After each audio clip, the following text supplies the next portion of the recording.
Good evening everyone, welcome to Mathshala. Complex analysis lecture number 18 में भी हम लोग एकदम एंड पे हैं कॉम्प्लेक्स एनालिसिस के। इसके बाद मैंडेट देखेंगे। हो सकता है कि हम लोग पीडी शुरू करें, लेकिन तब तक ओडी को खत्म कर लीजिए। You have 3-4 more days. इस वीक में ओडी सबकी खत्म हो जानी चाहिए, ठीक है। आपस में बात करके सामंजस्य बिठा के कोई डाउट आए कलेक्ट करिए, मुझसे डिस्कस करिए। ओडी खत्म हो जानी चाहिए। अगर मुझे ओडी का रिस्पॉन्स अच्छा मिलेगा तो मैं इमीडिएट पीडी शुरू करके इसको 8-10 दिन में, एक आध हफ्ते में खत्म कर दूंगा। फिर अपन सीधे इत्मीनान से ग्रुप थ्री पढ़ते हैं, ठीक है। वो रिस्पॉन्स पे डिपेंड करेगा। अब कॉम्प्लेक्स एनालिसिस ये है लेक्चर नंबर 18। बाकी के 17 लेक्चर आपको दिए जा चुके हैं, है ना। अब देखो, हम लोग बात कर रहे थे फंडामेंटल ट्रांसफॉर्मेशन की। उससे पहले मैं हाँ कुछ बोलना चाह रहा था। मैं ये बोलना चाह रहा हूँ कि जून में 2 इंपॉर्टेंट एग्जाम है, मेहनत करते रहिए। एक है सेट का और दूसरा है नेट का, ठीक है। फिर आगे आने वाले टाइम में गेट वेट कभी छोड़ना नहीं, ठीक है। गेट जिन लोगों ने नहीं दिया था, अच्छी बात है, मतलब अच्छी बात नहीं है, इसको छोड़ना नहीं है। सेट और नेट ज्यादा फर्क नहीं है, नेट थोड़ा इजी रहता है मेरे हिसाब से। बस नेट में क्या है, एक सेट में कुछ एक दो सब्जेक्ट्स जो है आपको अपनी तरफ से एक्स्ट्रा पढ़ने पड़ते हैं। मतलब नेट में ऐसे, नेट की तरह नहीं है कि 4 कोर सब्जेक्ट पढ़ के आप अच्छा परफॉर्म कर लेंगे। लेकिन यहाँ पे क्या है कि आपको जो सब्जेक्ट्स पढ़ाए जा रहे हैं उनका उतना लेवल का क्वेश्चन टच नहीं होता, ठीक है। लेकिन इसके साथ एक चीज आपको ध्यान रखनी पड़ेगी, वो है पेपर 1।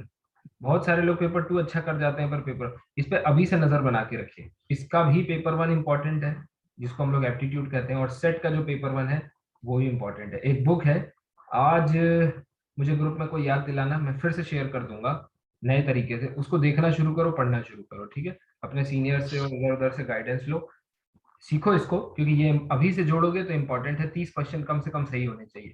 30 सही हो जाएंगे, आपका काम हो जाएगा, है ना।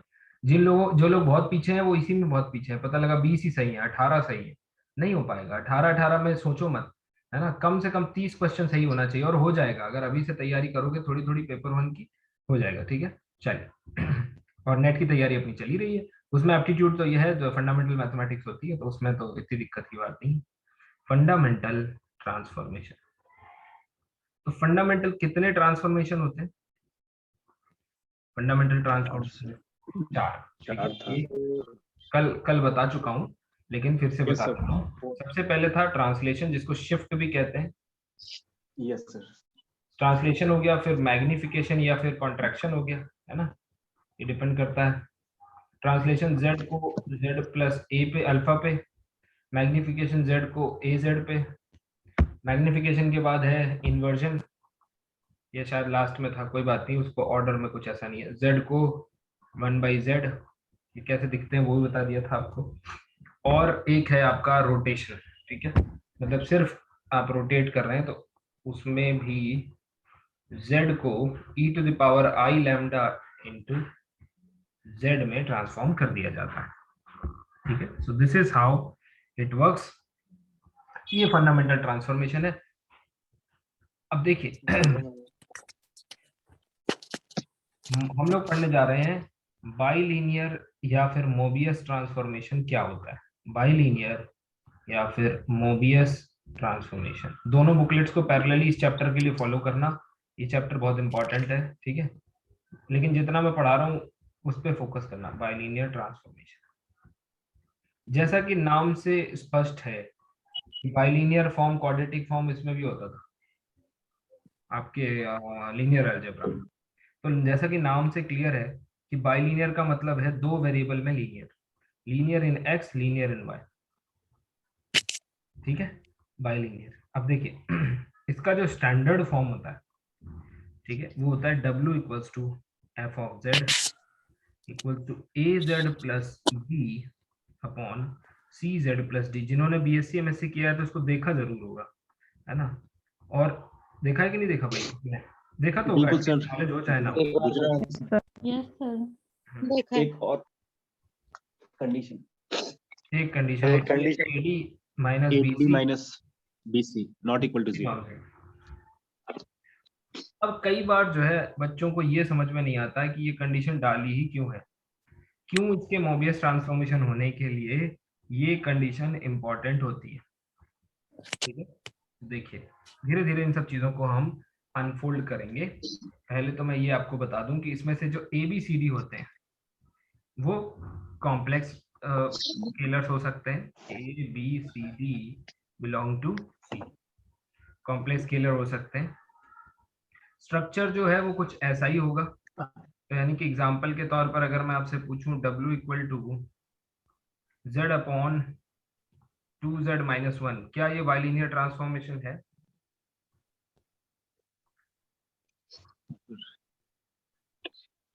यस सर, हाँ है तो सर। है ना, एग्जांपल है ना, हो सकता है जी। एंड ऐसे बहुत सारे। तो AD माइनस BC, CB। ठीक है, तो ये ऐसे ADBC, AD माइनस BC। इसको देखकर कभी किसी को ये नहीं लगा कि एक मैट्रिक्स बनाई जाए जिसमें A, B, C और D कोफिशिएंट्स हों, तो ये कहीं ना कहीं इस तरफ इशारा कर रहा है कि इसकी डिटर्मिनेंट नॉन जीरो होनी चाहिए, यस सर। है ना। तो इसका एक रीजन है, बिल्कुल यही कॉन्सेप्ट है, लेकिन क्यों है ऐसा वो मैं आपको बताऊंगा। तो बाइलिनियर ट्रांसफॉर्मेशन में AD minus BC non zero होना चाहिए, ठीक है। एक एक करके डिफाइन करते हैं ठीक से। F क्योंकि इन्फिनिटी पे क्या हालत होगी वो भी अपने को देखना पड़ेगा। C union infinity, so C union infinity, ठीक है। अच्छा एक बात बताइए, F of Z equal to क्या है? AZ plus B upon CZ plus D, यही तो है। मुझे इतना बताइए, इस ट्रांसफॉर्मेशन को देख के आपको क्यों लग रहा है कि इसको बाइलिनियर कहना चाहिए? सर इसमें तो दो लीनियर फैक्टर्स हमारे पास हैं, ये कारण है। कौन से दो linear factor? AZ plus B एक फैक्टर लीनियर है और दूसरा factor sir CZ plus D। तो कहीं ऐसा नहीं लगता कि ये, ठीक है फैक्टर लीनियर है पर ये रैशनल फंक्शन है, हाँ हाँ हाँ। है ना। तो देखिए कुछ चीजें बिफोर वी प्रोसीड, कुछ चीजें मैं आपको बताऊं। यहाँ साइड में लिख देते हैं, दैट विल बी फाइन। जब लिखा जाता है W equal to AZ plus B upon CZ plus D, तो इसको आप थोड़े से कैलकुलेशंस करके you can write Z equal to some later से A prime W plus B prime upon C prime W plus B prime. तो इससे clear होता है, ये आप लिख लेंगे अगर आपको मैं आपको चलिए 60 सेकंड का समय देता हूँ, रिकॉर्डिंग पॉज करके यहाँ इसको मल्टीप्लाई करिए, ठीक है। उसमें से Z कॉमन लीजिए, देखिए Z इक्वल टू समथिंग लिख पा रहे हैं कि नहीं, एक बार ट्राई करिए। मैं रिकॉर्डिंग पॉज कर लेता हूँ। Yes sir. अब देखो ये आ गया, कुछ तो भी इसके टर्म्स में आया होगा। इसका मतलब क्या है? W can be expressible in the terms of Z, यानी कि ये W में लीनियर है कि नहीं? लीनियर है सर। W में लीनियर है, ठीक है। सिमिलरली ये Z में लीनियर है कि नहीं? इस फॉर्म में देखो, यहाँ से देखोगे तो एक साथ दोनों का लीनियर देख पाना मुश्किल होता है, इसीलिए मैंने कहा था 60 सेकंड रुक जाओ और इसको देख लो जरा, ठीक है। अब आप देख पाओगे, तो यहाँ देखो ये W में लीनियर है, और जब आप इसका Z फॉर्म लिखोगे तो Z इक्वल टू कुछ तो भी समथिंग आएगा, है ना, वो Z में लीनियर हो जाएगा। इस तरह से ये AZ plus B upon CZ plus D ये बाई लीनियर हो जाता है, यानी कि W में भी लीनियर एंड आपका Z में भी लीनियर। सो बाई लीनियर का जो नाम है, so linear in W as well as Z, ठीक है। ये हो गया, बाइलिनियर की चर्चा हमने करी। अब आइए इसको रिफाइन कर लेते हैं।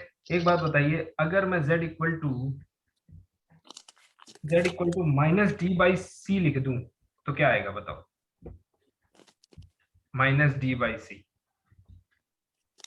तो ये तो फिर डिनोमिनेटर 0 आ जाएगी सर। इन्फिनिटी पे चेंज करेगा। Yes sir. तो यानी कि ये नॉन जीरो, ये Z must not be equal to minus D by C, it is infinity Yes, sir. if Z is D by C। तो आप कहोगे सर Yes, sir. यहाँ पे इन्फिनिटी इंक्लूड कर सकते हैं? यस माइनस, यहाँ पे इंक्लूड कर सकते हैं, तो मैं बोलूंगा बिल्कुल कर सकते हैं, क्योंकि हमने शुरू में स्टीरियोग्राफिक प्रोजेक्शन में पढ़ लिया है कि कॉम्प्लेक्स में Yes. इन्फिनिटी एक नंबर होता है। रियल में ये सिर्फ हम्म। एक कल्पना होती है, लेकिन कॉम्प्लेक्स में उस कल्पना को सच करके दिखाते हैं। स्टीरियोग्राफिक जी। प्रोजेक्शन में इस चीज का जो प्रोजेक्शन होता है नॉर्थ पोल का 001, Infinity पे। 001 का प्रोजेक्शन होता है सर। यस यस, है ना। तो ये बात है। अब देखिए यानी कि किस पॉइंट पे इंफिनिटी दे रहा है। अब देखो जरा ध्यान से, डोमेन में भी इंफिनिटी डाला गया है और रेंज में यानी कोडोमेन में भी इंफिनिटी है, ठीक। अब बताओ, अगर डोमेन में इंफिनिटी डाला गया है तो इंफिनिटी पे वैल्यू क्या होगी। रियल में आपसे नहीं पूछेगा कोई, कॉम्प्लेक्स में पूछ रहे हैं इंफिनिटी पे वैल्यू क्या होगी। 0 सर। A/C हो जाएगा सर। ये जीरो जिसने बोला है उसने फिर वही गलती करी। देखो हायर मैथमेटिक्स में आप सीनियर हो चुके हैं। सर यहाँ A/C होगा सर आपके साथ। हाँ, कभी भी जल्दबाजी मत करिए, कभी भी जल्दबाजी नहीं। ये हो जाएगा आपका A/C।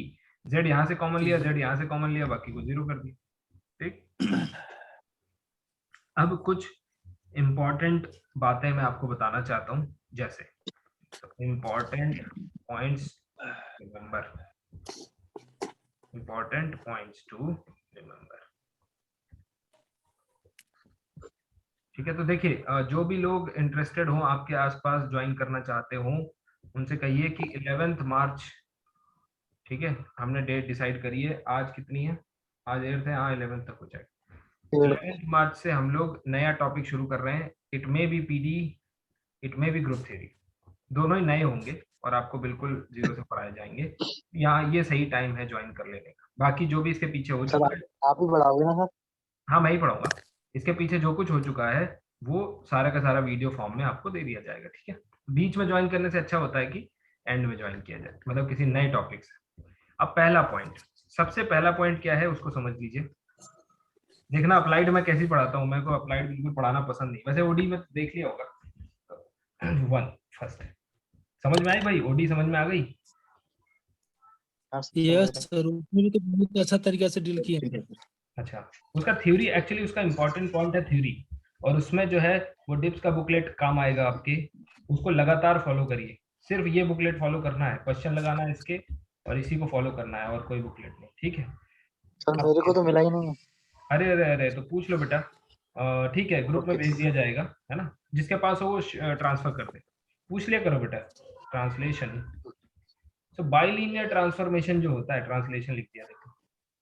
अब आते हैं मुद्दे पे। बाइलिनियर ट्रांसफॉर्मेशन जो होता है ये बड़ा इंपॉर्टेंट ट्रांसफॉर्मेशन है, ये जो आप देख पा रहे हैं। इसमें 4 ट्रांसफॉर्मेशन जो फंडामेंटल ट्रांसफॉर्मेशन होते हैं ना, वो चारों इंक्लूडेड होते हैं। So bilinear transformation consists all 4 fundamental transformations, ठीक है। all 4 fundamental transformations कौन कौन से, चारों वो जो बता चुका हूं। क्या क्या ये चीज आपको विजुअलाइज हो रही है।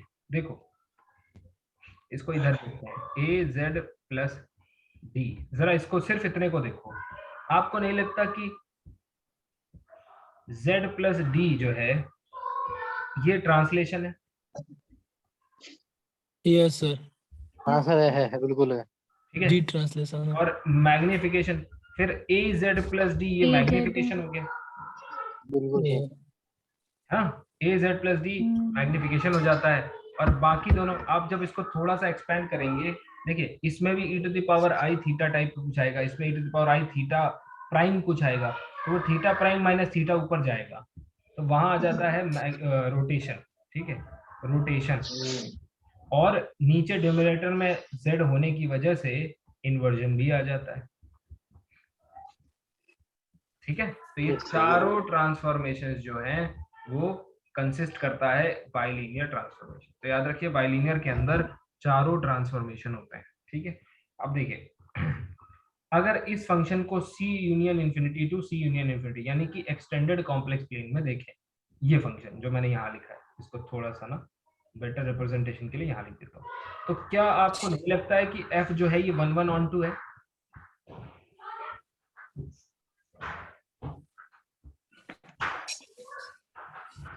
This is a 1 1 on 2 map, ठीक है। This is 1 onto map, और क्योंकि ये 1 ऑन टू है, देखो इन्फिनिटी भी अचीव हो रहा है ना, और एक पॉइंट के लिए लीनियर फंक्शन है ना, लीनियर फंक्शन 1 ही होता है ना, एक पॉइंट के लिए आपको एक ही वैल्यू मिलेगी। अब 1 ऑन टू का मतलब क्या होता है, इन्वर्टिबल, यानी कि f इन्वर्टिबल भी है, यानी कि इनवर्स बाइलिनियर का इनवर्स ट्रांसफॉर्मेशन भी एग्जिस्ट करता है। अब अगला क्वेश्चन ये है कि inverse of bilinear transformation, will it be again a bilinear transformation or not?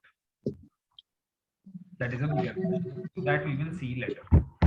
आएगा वो क्या हाँ आएगा, पर उसको देखना पड़ेगा, ठीक है। तो अब देखिए कुछ इंपॉर्टेंट चीजें, कॉम्पोजिशन, अच्छा येलो यूज नहीं करना, composition of any two bilinear transformations, composition of any two bilinear transformations is again bilinear, ठीक है। अगर दो बाइलिनियर को आप कंपोज करेंगे तो another, it can be seen easily, आप कभी भी दो बाइलिनियर उठाओ, कोई दो एग्जांपल उठा के उनको कंपोज करो, है ना, you will get the third one. अब देखो बाइलिनियर ट्रांसफॉर्मेशन के कुछ इंपॉर्टेंट पॉइंट्स और भी हैं, जैसे थर्ड, अच्छा बाइलिनियर को ना मोबियस भी कहते हैं, सो एवरी बाइलिनियर, इसी को मोबियस कहते हैं, कुछ अलग नहीं है, या फिर मोबियस, एवरी बाइलिनियर और मोबियस ट्रांसफॉर्मेशन। आपका लिखने का टाइम मैं बचा दे रहा हूँ, आप सिर्फ पढ़ो, ठीक है। ट्रांसफॉर्मेशन मैप्स, ये कुछ स्टैंडर्ड रिजल्ट्स हैं जो मुझे नहीं लगता कि पूछे जाते हैं, पर ठीक है, वो बीएससी से लिखाए जा रहे हैं, पढ़ाए जा रहे हैं, तो पढ़ाए जाने चाहिए, ठीक है। मैप्स, सर्कल, ये सबको पता होता है, पर एनीवे, सर्कल और स्ट्रेट लाइन, है ना, इनटू सर्कल और स्ट्रेट लाइन। अब देखो इसको चेक कैसे करना है, मैं आपको तरीका बता देता हूँ कि कोई बाइलिनियर ट्रांसफॉर्मेशन है f of z equals to az plus b upon cz plus d, az plus b upon cz plus d, ये बाइलिनियर ट्रांसफॉर्मेशन है। ये किसी सर्कल को या फिर स्ट्रेट लाइन को कहाँ मैप करता है, ये कैसे पता करते हैं। अच्छा, तो किसी सेट की इमेज कैसे निकाली जाती है, हाउ टू फाइंड, एक जनरल क्वेश्चन आपसे पूछ रहा हूँ, हाउ टू फाइंड, ये इमेज हुई ना, सर्कल की इमेज सर्कल या स्ट्रेट लाइन होती है मोबियस ट्रांसफॉर्मेशन, तो इसका मतलब क्या है, इमेज की तो बात हो रही है। How to find image of any set, या फिर सेट आप जानते हैं 2 डायमेंशन में सेट जो है वो यहाँ पे कर्व बन जाता है, ठीक है, सेट और curve under given bilinear transformation, ठीक है, बाइलिनियर ट्रांसफॉर्मेशन। इसकी एल्गोरिथम समझ लीजिए, फॉर एग्जांपल, इसको एग्जांपल से देखेंगे तो थोड़ा समझ में आ जाएगा। मान लीजिए मैं आपसे पूछूं कि सेट है, सर्कल है बेसिकली, ऐसे एक सेट है x, y belong to R2 such that x square plus y square equals to 1। जो फंक्शन है वो है एक Mobius transformation w equal to f of z, और आपसे इसकी इमेज पूछ रहा है। वो मोबियस ट्रांसफॉर्मेशन क्या है, लेट अस से इसको बना लेते हैं z अपॉन z माइनस 2, ठीक है, ये रैंडम बनाया हुआ क्वेश्चन है, ठीक है। तो अब आप मुझे बताइए कि कैसे प्रोसीड करेंगे,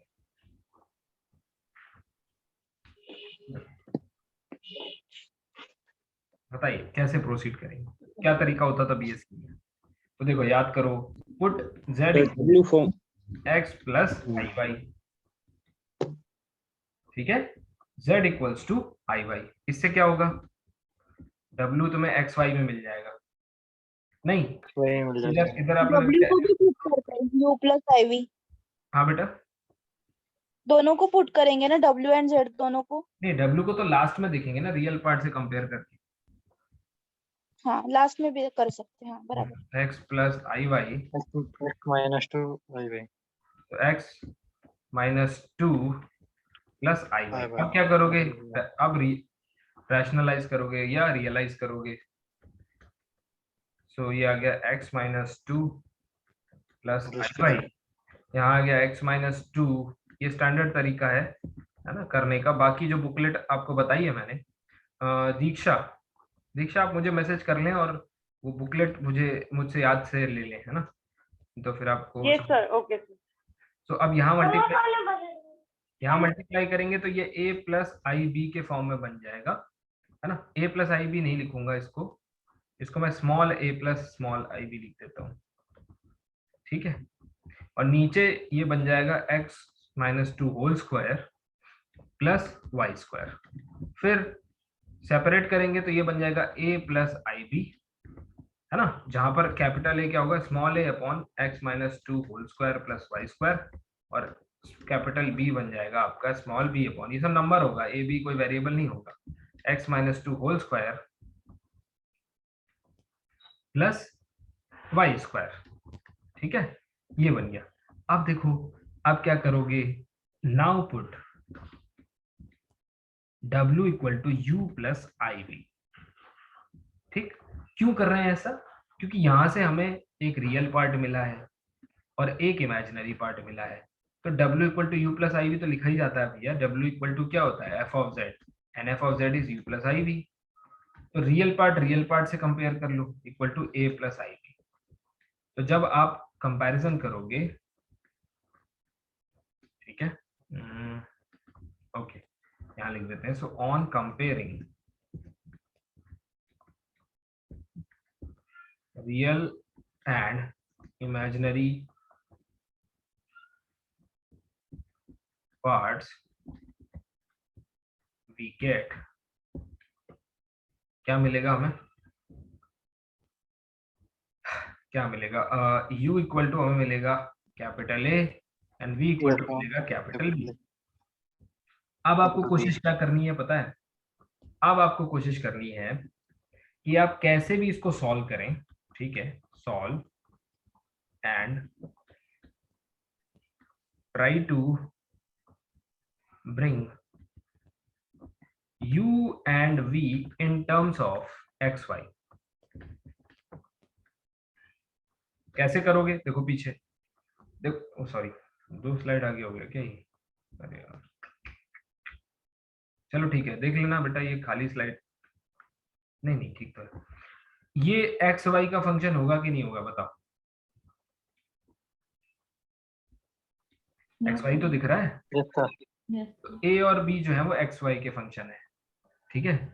तो अब अगर आपको मान लीजिए u दिया हुआ है एक्स वाई में और v दिया हुआ है b x, y में, तो अब आपको सिर्फ u और v के लिए सॉल्व कर, u x और y के लिए सॉल्व करना है। इन दोनों को सॉल्व करिए तो x आ जाएगा कुछ c u, v में, और y आ जाएगा कुछ d, सॉरी कैपिटल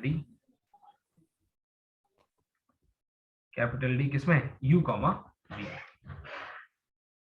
अब क्या करोगे, तो देखो क्या गिवन है, अब याद करो क्या गिवन है, गिवन सेट है x square plus y square equal to 1।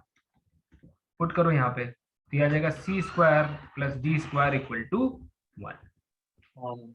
ये आपका फाइनल कर्व है। अब ये सर्कल हुआ, ये तो डिपेंड करेगा कि सी और डी की, यू और बी में क्या वैल्यूज आएंगे, है ना। अगर सर्कल बना तो सर्कल इमेज आ गई, नहीं बना तो कुछ और इमेज आ गई। बताइए समझ में आया, है ना। तो अगर आपको एक क्वेश्चन करना है तो ये वाला क्वेश्चन कर लीजिए, W equal to Z upon Z plus 1, find image of straight line y equal to 2x। तब देखो क्या करोगे, इधर x प्लस आई वाई रखा, W equal to x plus i y upon इधर भी रखा, तो ये x plus 1 plus i y बन गया, ठीक है। अब जब आपने इसको रैशनलाइज किया तो और फिर लास्ट में रखा तो u plus i v equal to यहाँ बनेगा तुम्हारा a प्लस आई वी, और यहाँ पे a जो है वो भी एक्स वाई का फंक्शन होगा और b जो है वो भी एक्स वाई का फंक्शन होगा, यानी कि ये हो गया u और ये हो गया v। अब इन दोनों को सॉल्व करो और x इक्वल टू कोई फंक्शन लेके आओ u और v में, और y को लेके आओ u और v में, फिर ये वाला रिजल्ट यूज करो, क्या y इक्वल टू 2x। तो y इक्वल टू 2x है तो इसका मतलब क्या आ गया, d इक्वल टू 2c। अब ये देखना पड़ेगा आपको कि क्या बन रहा है ये, ठीक, वो तो इस पे डिपेंड करेगा कि c और d की वैल्यू क्या है। ये है आपका फाइनल आंसर। समझ में आया, बताओ फाइनल कर, यस और नो? यस सर, समझ में आया? करके ज़्यादा देखना क्वेश्चन पड़ेगा। ट्राई करोगे तो आपको और समझ में आएगा और क्लैरिटी मिलेगी, ठीक है? तो ये ठीक, चलो आगे बढ़ते हैं। बाकी लोग भी बताओ भाई, समझ में आया, कुछ आइडिया लगा कैसे करना है? हाँ सर, और करके देख। हाँ, थोड़ा इस पे क्वेश्चन करके देखिए, आपको क्लियर आइडिया, नहीं तो कल बताइए क्वेश्चन इस पे करेंगे, ठीक है? आते हैं अगला, फिक्स्ड पॉइंट। देखो इसमें इस चैप्टर में ना, इस चैप्टर में बहुत लिमिटेड और बहुत प्रिसाइज पढ़ना है। क्या इंपॉर्टेंट है मैं बता देता हूँ। एक है शॉर्ट्स लेमा, जो लोगों को समझ में नहीं आता है आप उसके क्वेश्चन करके आएंगे, ये मैं गारंटी दे रहा हूँ। शॉर्ट्स लेमा, ठीक है, मैक्सिमम मिनिमम मॉडुलस प्रिंसिपल और ओपन मैपिंग थ्योरम, ये तीन चीजें हैं जो इंपॉर्टेंट है। बाकी इसकी इमेज ये होगी, उसकी इमेज वो कोई नहीं पूछता, वो जानते हैं कि ये एल्गोरिथम पता है, बच्चा आराम से सॉल्व कर लेगा, ठीक। अब देखो फिक्स्ड पॉइंट्स। फिक्स्ड पॉइंट क्या होता है, तो जिन लोगों ने रियल पढ़ रखा है उनको पता होगा, ऐसा पॉइंट जो पूरे ट्रांसफॉर्मेशन में अनचेंज्ड रहता है, ठीक है। जैसे एक वाटर बॉटल लिया, इस बॉटल में पानी भरा, ये ग्लास है लेटर से, इसको आपने फिल कर रखा है।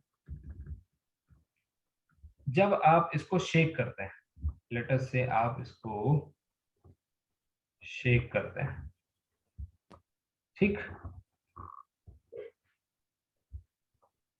शेक कर रहे हैं तो क्या हो रहा है, ये मॉलिक्यूल डिस्टर्ब होंगे कि नहीं होंगे अंदर, वाटर मॉलिक्यूल्स।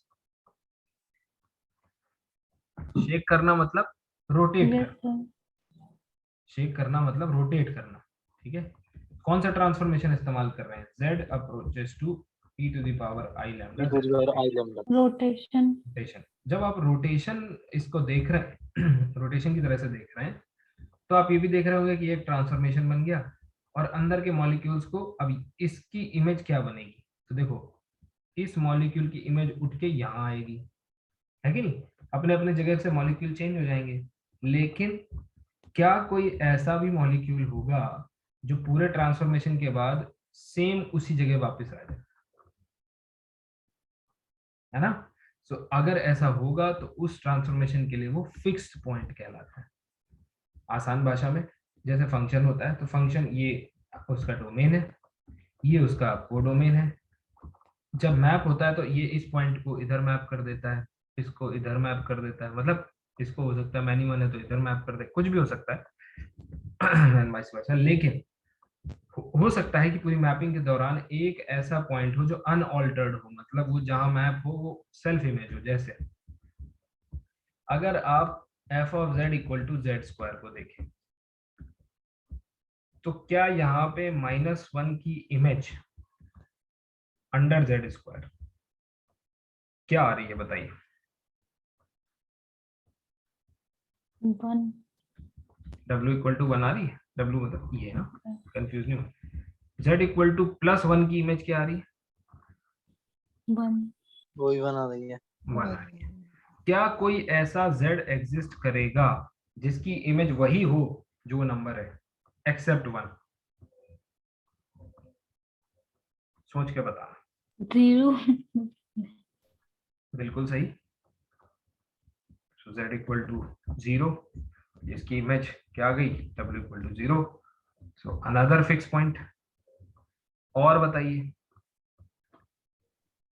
और तो नहीं होगा कोई। क्या सारे लोग कन्विंस्ड हैं कि और नहीं होगा? नहीं हो सकता सर, ऑन नहीं हुआ। Sir infinity. क्या इन्फिनिटी यहाँ पे फिक्स पॉइंट होगा? इन्फिनिटी को डिफाइन कैसे कर लेंगे हम फिक्स पॉइंट के मामले में? नहीं, that is a good question. Infinity अगर आपने डोमेन में ले रखा है, यानी आपने फंक्शन जो है वो सी स्टार पे किया, C star to C star such that f हाँ of sir, extended complex plane. Yes, तब यहाँ पे इन्फिनिटी भी फिक्स पॉइंट बनेगा।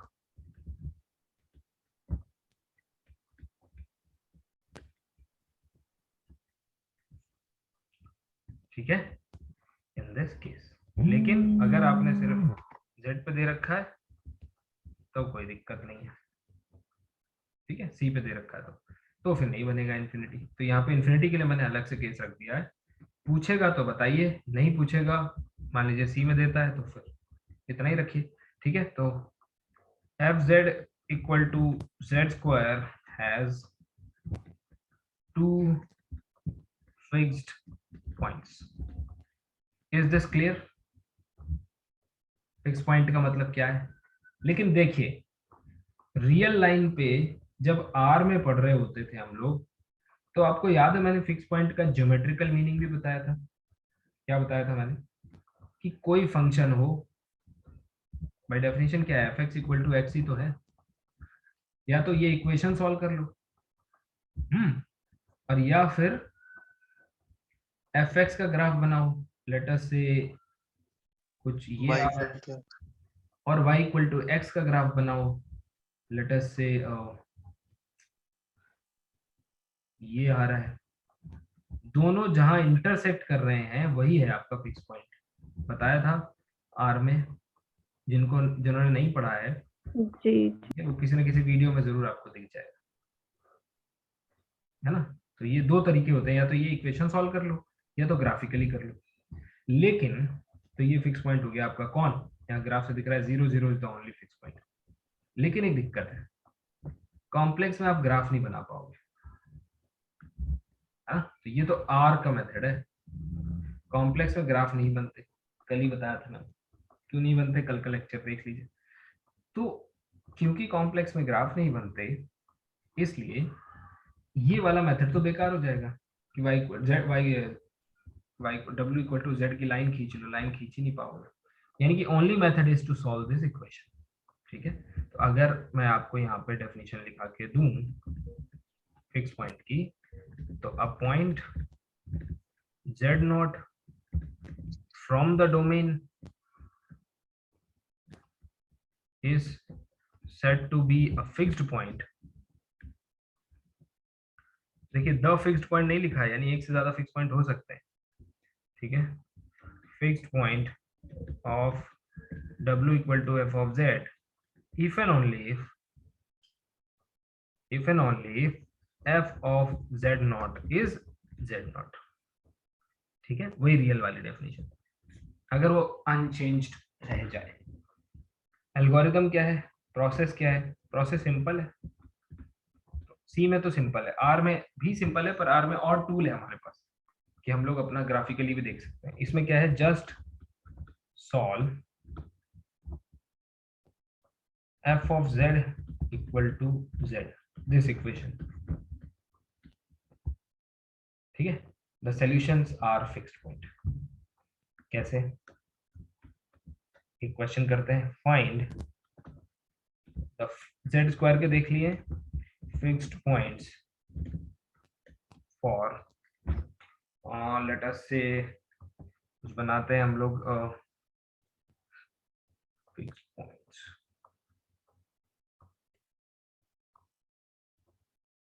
कोई भी फंक्शन बना सकते हैं। इसके ढेरों क्वेश्चन बुकलेट में है, तो ये चैप्टर अब बुकलेट बिल्कुल रेगुलरली फॉलो करो, छोड़ना नहीं। So w equal to z upon वही जो इतनी देर से ले रहे हैं z माइनस 2, चलो z plus 1 upon z minus 2, देखते हैं इसका कोई फिक्स पॉइंट आएगा। सॉल्व करिए। अब देखिए इसको हमने सॉल्व किया, you just need to solve this equation f of z equals to f of z equals to z, you will sound solve आ रहा z है plus 1 equals to something is 2z. Yes, बोलिए. इसको solve करने के बाद we get 2. शुरू होगा तो हाँ?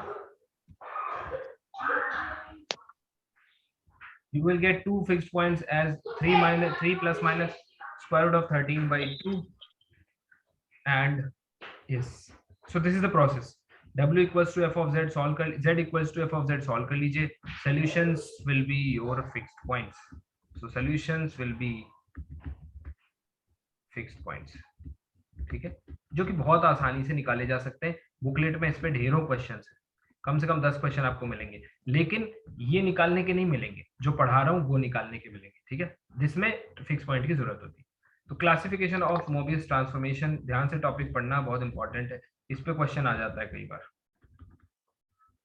ठीक है, classification of Mobius transformation based on fixed points, यानी कि किसी मोबियस ट्रांसफॉर्मेशन या बाइलिनियर ट्रांसफॉर्मेशन के,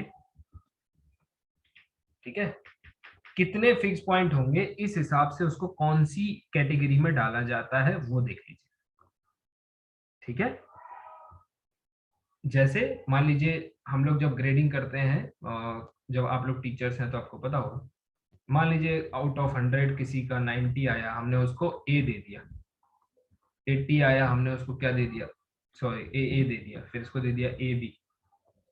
70 आ गया तो फिर, है ना, हमने दे दिया कि A B, I think B B, फिर बी सी, ऐसा. तो अब ये ग्रेडिंग सिस्टम जो होता है ये मार्क्स के बेस होता है ना. सिमिलरली कितने फिक्स पॉइंट होंगे इस हिसाब से क्लासिफाई करते हैं मोबियस ट्रांसफॉर्मेशन, यानी कि वो ए मोबियस ट्रांसफॉर्मेशन है कि ए बी मोबियस ट्रांसफॉर्मेशन है कि क्या है. ठीक है, तो फर्स्ट पॉइंट सबसे पहले देखेंगे पैराबोलिक मोबियस ट्रांसफॉर्मेशन किसको कहते हैं. सो पैराबोलिक, ये आपको पीडीई में भी मिलेगा क्लासिफिकेशन. पैराबोलिक की श्रेणी में कौन से ट्रांसफॉर्मेशन आते हैं, तो ये पैराबोलिक, उससे कंफ्यूज मत हो जाना कि ये वाला पैराबोलिक. ठीक है, ये अलग चीज है. तो देखो, अगर एक ही फिक्स पॉइंट मिले, if there is only one fixed point, then it's known as parabolic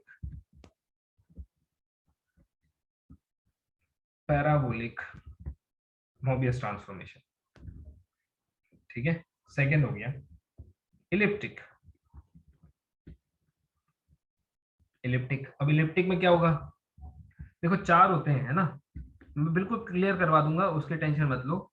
बस थोड़े थोड़े डिफरेंसेस हैं, तो वो कौन कौन से डिफरेंस है ये तो एकदम क्लियर है. जिसमें एक आए ये पैराबोलिक है, और इसमें एक वाला कोई दूसरा नहीं है, बस 2 में कंफ्यूजन होती है, इलिप्टिक और हाइपरबोलिक में. तो अगर 2 हैं, ठीक है, so if there are 2 fixed points, ठीक, there are 2 fixed points such that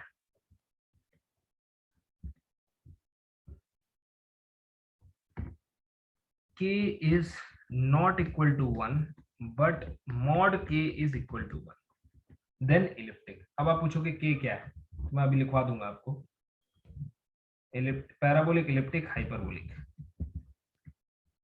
hyperbolic इस पर थोड़ा सा बस यही देख लीजिए, 2 ऊपर के सेम है. इफ देयर आर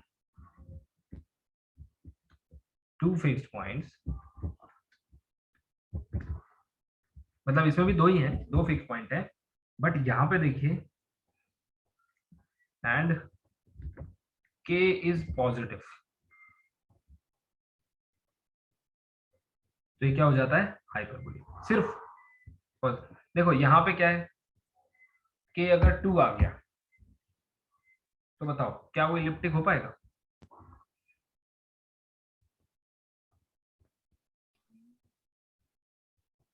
अरे कि 2 नहीं आना चाहिए ना, मॉड के 1 आना चाहिए. क्या मॉड 2 की वैल्यू 1 होती है, नहीं, है ना. और लास्ट होता है लेक्सोड्रोमिक. आराम से समझा दूंगा अभी। लेक्सोट्रॉमिक, अगर इनमें से कुछ नहीं है तो लेक्सोट्रॉमिक।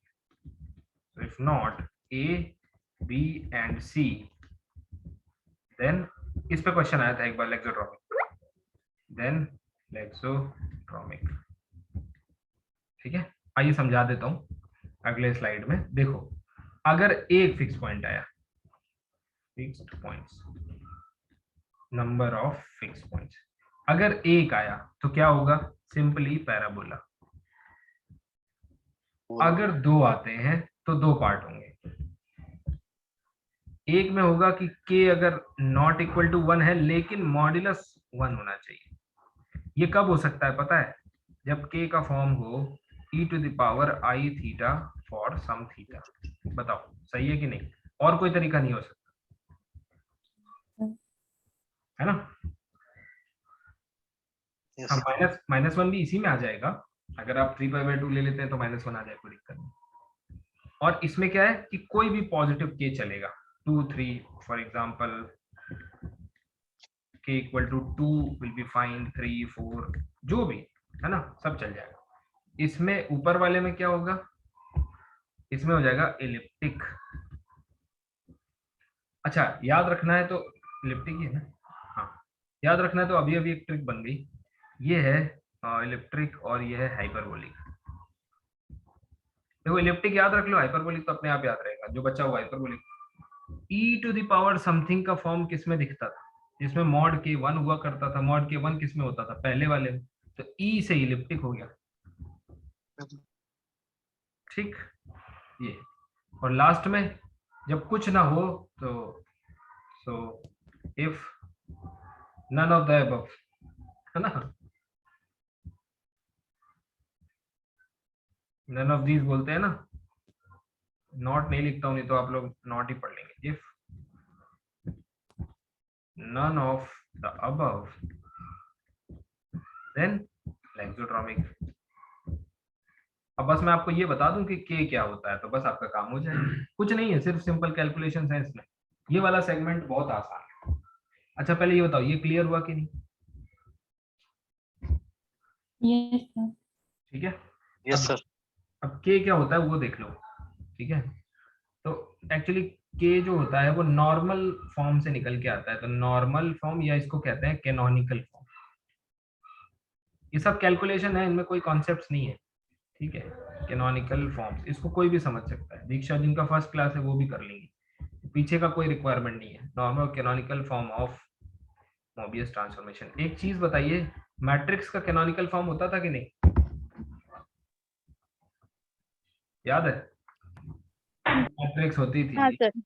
डायगोनल एलिजिबिलिटी, डायगोनल फॉर्म जो होता था, सिमिलर फॉर्म। जॉर्डन कैनोनिकल फिर वो फॉर्म याद आया? जेसी फॉर्म। हाँ Yes. सर। तो वो जॉर्डन कैनोनिकल फॉर्म जो होता था, कैनोनिकल फॉर्म ही तो होता था। जो होता तो सिमिलर था लेकिन अलग दिखता था। तो सिमिलरली कैनोनिकल, इसमें कैनोनिकल कोई ट्रांसफॉर्मेशन जैसे दिया हुआ है z अपॉन, तो प्रॉपर्टी सिमिलर हो लेकिन दिखे अलग।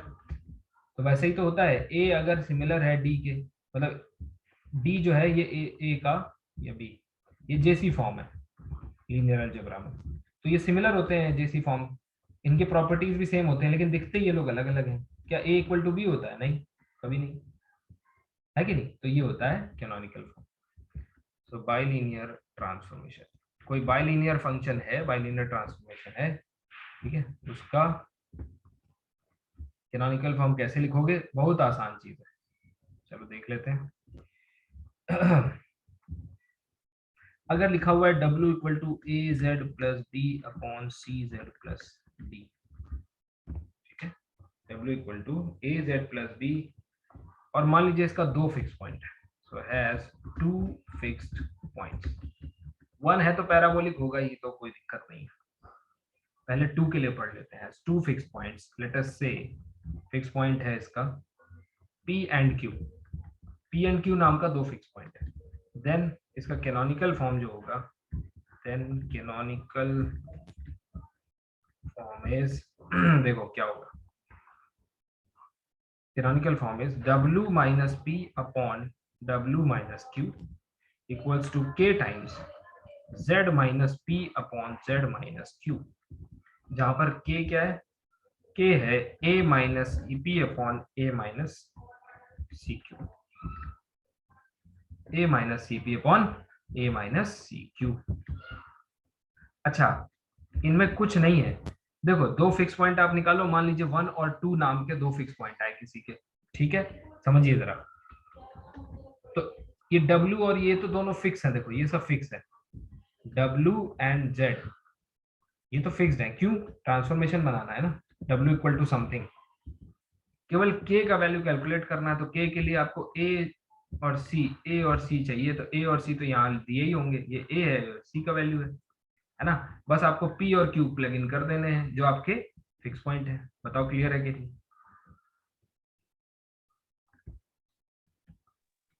Yes sir. आसान है, कुछ नहीं, इस पर क्वेश्चन करोगे आपको खुद ही समझ में आ जाएगा। लेट, अब एक के लिए अगर एक फिक्स पॉइंट आए तो क्या, अब समझ में आया ये के कौन सा वाला है, ये वही वाला के है, ये के, दो फिक्स पॉइंट है, के निकालोगे, अगर के इस तरह का आया तो एलिप्टिक, के अगर ऐसा आया तो हाइपरबोलिक, और नहीं आया और दो फिक्स पॉइंट है तो फिर एक्सोट्रॉपिक तय है, क्योंकि केवल एक के लिए ही पैराबोलिक होता है। ठीक है, तो W equal to AZ plus B upon CZ plus D, मान लीजिए ये है ना, and let AZ plus B upon CZ plus D as only one fixed point, एक ही है, तो आप कहोगे सर ये पैराबोलिक है, मान लिया पैराबोलिक है, बिल्कुल सही, लेकिन कैनोनिकल फॉर्म कैसे लिखोगे, वन फिक्स्ड पॉइंट से इसका पॉइंट, फिक्स पॉइंट का नाम क्या दूं, अल्फा दे देता हूँ, हाँ, then canonical form is, Bhagyashree एक काम करो बेटा, एक क्वेश्चन जो आपको करवाया होगा वो अगर लिखा हुआ है तो मुझे बता दो, एक क्वेश्चन करा देता हूँ। कैनोनिकल हाँ सर, देख इज, कराए मैंने, बहुत क्वेश्चन कराए हैं, बुकलेट में भी बहुत है, लेकिन जाते जाते अपने सामने एक करवाना चाह रहा हूँ।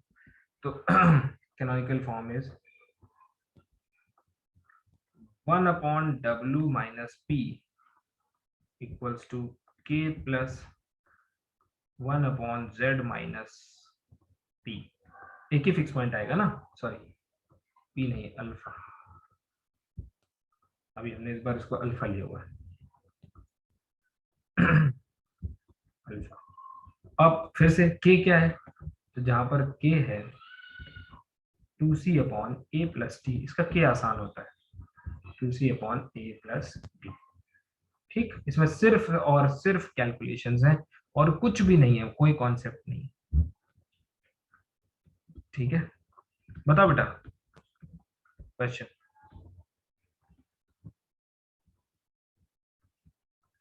हाँ सर, एक minute. So let us say the bilinear, देखना अभी आप खुद करोगे आसान, bilinear transformation W equal to F of Z equal to, अगर W नहीं दिया तो W लिख लो, ठीक है, this is parabolic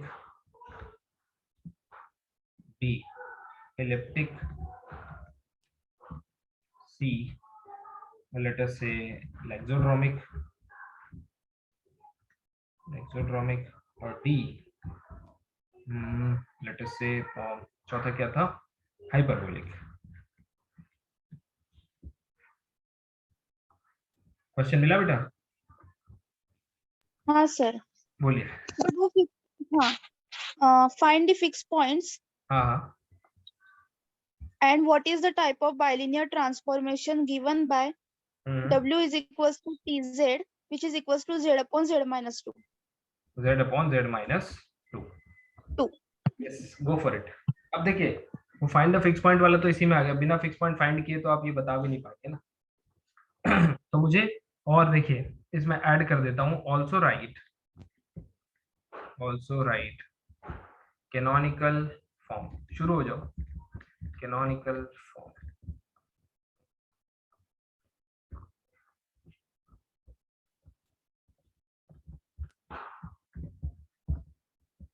अब तक मैं एक बहुत इंपॉर्टेंट रिमार्क लिख दे रहा हूँ।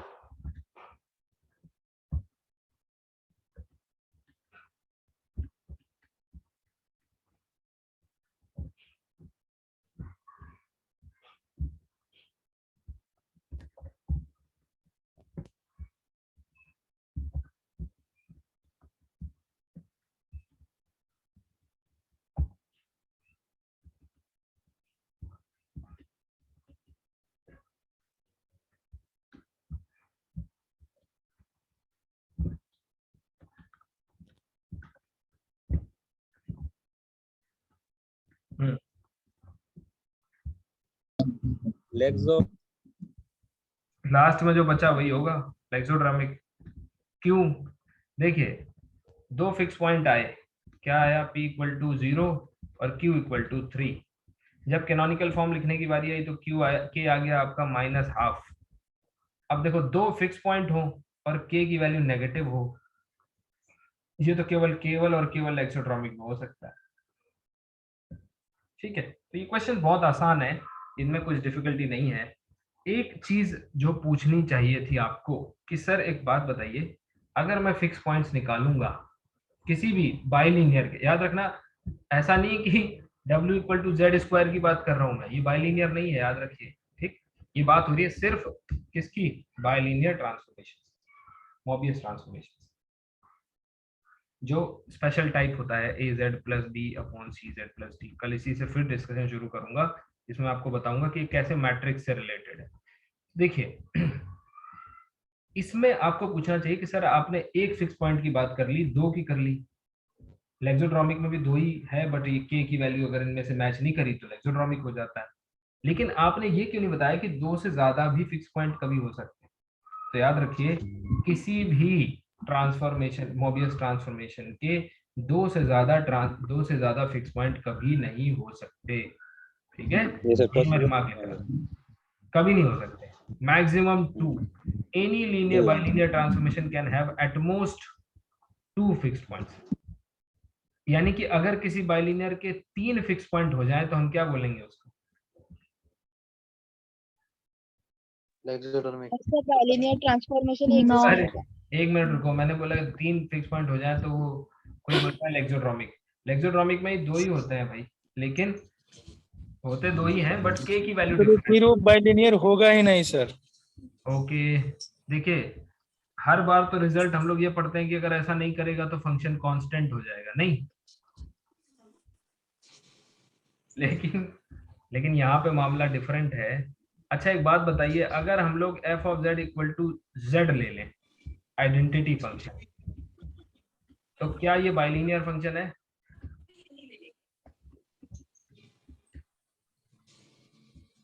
क्या ये बाइलिनियर है? Yes sir. यस क्या सर लिख इसके पास सकते दो हैं। से ज्यादा फिक्स पॉइंट हैं? No sir. No sir. अरे पूरा कॉम्प्लेक्स प्लेन फिक्स पॉइंट है भाई, कैसी बातें कर रहे हैं? आइडेंटिटी फंक्शन है। W बराबर Z। भाई कोई भी नंबर उठाइए उसका तो सेम ही नंबर आएगा। Yes sir. इसका मतलब क्या हुआ कि दो से ज्यादा फिक्स पॉइंट रखा अगर किसी भी बाइलिनियर ने, तो वो कोई और नहीं है, वो कौन है? Identity function. आइडेंटिटी फंक्शन है सर। यस यस, इसीलिए मैंने वहां पे गैप छोड़ा था कि वो कंफ्यूजन आप खुद है ना। चलिए सर ये तो बहुत बड़ा कंफ्यूजन हो जाता है सर। हाँ, इसीलिए मैं सिर्फ रिजल्ट, मेरी आदत नहीं है। और आप भी जब पढ़ाएं, आप सब अभी डायरेक्ट रिजल्ट मत दीजिए, बच्चों से पहले गलती करवा लीजिए, उनको सोचने लेने दीजिए, नहीं तो रिजल्ट तो दिमाग से उतर जाता है ना। सर हमको लगा है कि सर बाइलिनियर नहीं होने के कारण सर कि वो 3 डिग्री का हो जाएगा सर। अच्छा एफ जेड बराबर जेड कई बार- करेंगे कई सर बार- तो। कई बार बच्चे इसको भूल जाते हैं, आइडेंटिटी मैप। जी सर आइडेंटिटी फंक्शन, ये तो बहुत बढ़िया रिजल्ट है सर। इम्पोर्टेंट है, ध्यान में रखिए, ठीक है।